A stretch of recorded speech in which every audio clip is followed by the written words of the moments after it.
Assalamualaikum warahmatullahi wabarakatuh. Kembali lagi dengan kami Bismart.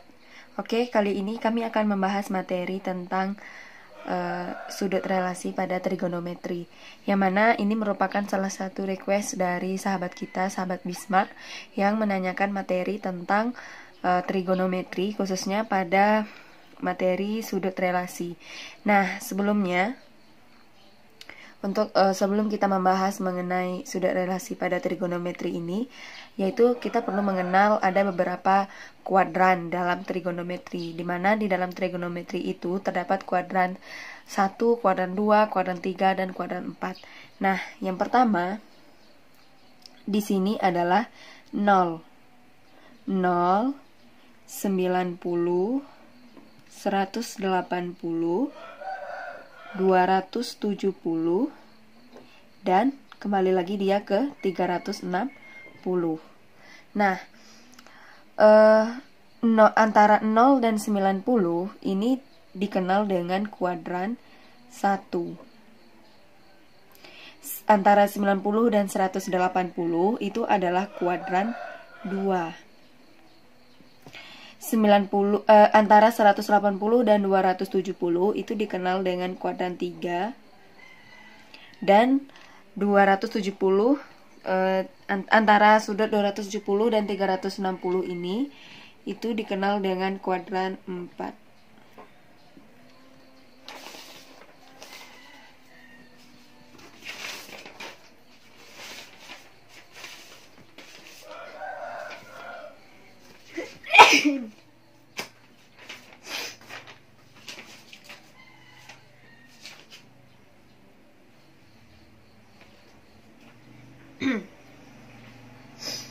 Kemudian kita lanjut.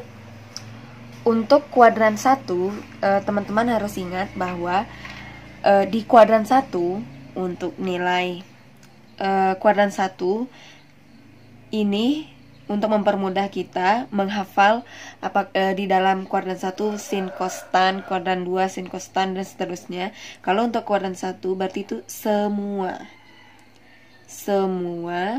Kalau untuk kuadran 2 itu adalah semua surat. Kuadran 3 tanda. Kuadran 4 cinta. Oke, kita lanjut.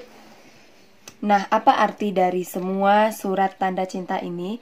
Kalau semua berarti yang ada di kuadran 1, baik itu sin, cos, dan tan, ia ini bernilai positif. Ini positif karena dia semua.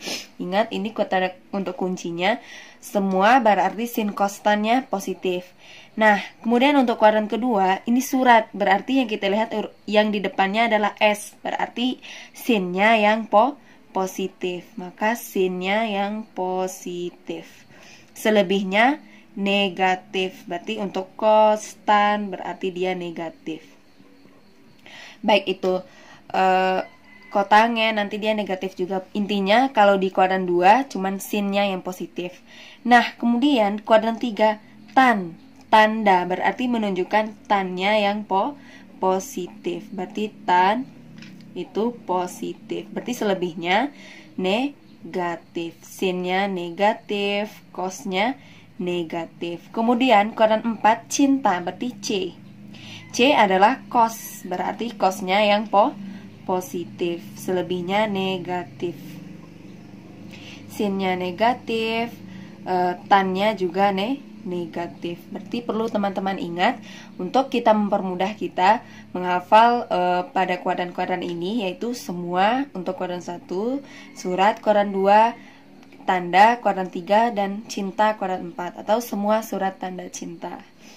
Nah, kemudian setelah itu, kita harus tahu bahwa untuk sudut relasi kuadran pertama, kalau dia untuk kuadran pertama ini sin 90 kita kurangkan alfa itu menjadi cos. Jadi di sini kenapa dia bisa seperti itu? Ini memang sudah ketentuannya. Kalau untuk sudut relasi di kuadran 1, kalau sin 90 kurang alfa menjadi cos alfa. Nah, untuk mempermudah kita, saya beri untuk kodenya kalau dia di kalau dia disumbu X, maka dia tandanya tidak berubah, berarti dia tetap. Kalau dia disumbu Y, dia berubah, berarti berubah. Nah, apa maksudnya? Ini saya garis bawahi untuk mempermudah kita. Kalau sumbu X berarti dia tetap, kalau sumbu Y berarti dia berubah. Ingat. Nah, sin 90 kita kurang alfa menjadi cos. Kita lihat 90 dia berada di sumbu Y. Kalau kita tahu kalau sumbu Y dia berubah, dia selalu berlawanan sin cos. Kalau tan kotangen, dia selalu berubah. Kalau sin 90 kurang alfa menjadi cos karena dia di sumbu Y. Sumbu Y ingat dia berubah. Kalau cos 90 kurang alfa menjadi sin. Kalau tan 90 dikurang alfa menjadi kotangen. Dia berlawanan. Kalau sin lawannya cos, kalau cos lawannya sin, kalau tan lawannya kotangen. Nah, kemudian tandanya, lihat tanda untuk kuadran 1 semuanya positif. Makanya di sini positif. Kemudian kita lihat lagi untuk sudut relasi kuadran 2. Sudut relasi kuadran 2 itu sin 90 kita tambahkan dengan alfa. Nah, 90 kalau kita tambahkan dengan berapapun, otomatis kan dia berada di kuadran kedua. Karena dia lebih dari 90, berarti berada di kuadran kedua. Nah, berarti dia kan masih berada di sumbu Y, maka dia masih tetap berubah tanda. Karena sin 90 tambah alfa menjadi cos 90 tambah alfa menjadi sin, tan 90 tambah alfa menjadi cot. Nah, tinggal kita melihat tanda. Kalau di kuadran 2 yang positif adalah sin, makanya di sini sin positif. Selebihnya negatif, cos tannya negatif, sini negatif. Kemudian untuk sin 180 kurang alfa ini masih di kuadran kedua, maka dia tetap sin. Kita lihat 180 dia berada di sumbu X. Kalau sumbu X berarti dia tetap. Lihat sini, kalau sin berarti sini sin. Kalau cos berarti cos, kalau tan berarti tan. Tinggal kita melihat tandanya saja. Karena 180 kita kurang berapapun dia masih tetap berada di antara 90 dan 180. Makanya dia berada di kuadran kedua.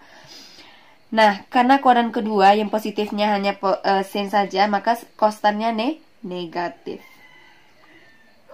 Kemudian kita lanjut lagi ke sudut relasi kuadran ketiga. Kuadran ketiga itu tannya saja yang positif. Dia mulai dari 180 tambah alfa. Kita tahu bahwa untuk kuadran ketiga nilainya antara 180 dan 270. 180 ditambah dengan alfa, dia ditambah dengan berapapun dia masih berada di kuadran ketiga di sini. Ditambahkan dengan alfa maksudnya di sini karena dia berada masih di sumbu X 180, maka untuk ininya tetap, sinnya tetap sin, cosnya tetap cos, tannya tetap tan. Tinggal lihat tandanya saja. Karena di kuadran ketiga hanya tan yang positif, maka selebihnya negatif. Begitu juga dengan yang ini, 270. Kita tambahkan, seharusnya di sini kurang, maaf. Sini dikurang.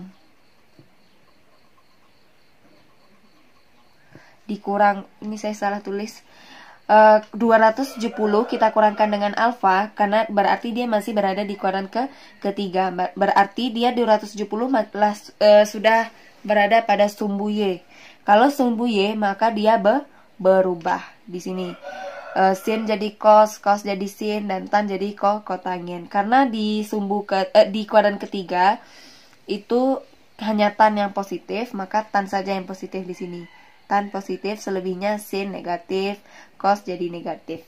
Seperti itu. Kemudian kita lanjut ke sudut relasi kuadran keempat. Nah, di sudut relasi kuadran keempat ini seharusnya tambah sin 270 ditambah, dia di kuadran keempat nilainya antara 270 dan 360.